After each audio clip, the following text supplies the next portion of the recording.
আজকে আমরা জানব মাধবপুরের রাজা বিক্রম এবং বনের পালোয়ানের গল্প। রাজা বিক্রম খুব সাহসী ছিলেন, কিন্তু তার একটু অহংকার ছিল যে তিনি বনের সব পশুকে ভয় দেখাতে পারেন।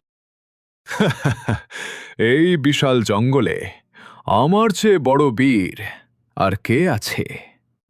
ওই দেখো বাঘ মামা, আমাকে দেখে কেমন লেজ গুটিয়ে পালাচ্ছে। হাতি মশাইও আমাকে দেখে মাথা নিচু করে। এই বনের আসল রাজা তো আমি। মহারাজ, শক্তি থাকলেই বড় হওয়া যায় না, দয়াও থাকতে হয়।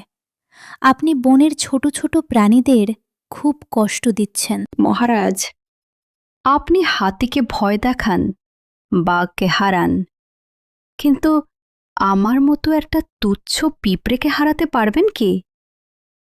বাজি ধরুন মহারাজ, আমি আপনার কানে ঢোকে এমন কামড় দেব যে আপনি রাজ্য ছেড়ে পালাবেন। ওরে বাবারে, থামো থামো, ওরে আমায় বাঁচাও। এইটুকু পিঁপড়ে আমার কানে ঢুকে একই সর্বনাশ করল। ওহ, কান তো জ্বলে গেল। আমি হার মেনেছি পিঁপড়ে ভাই।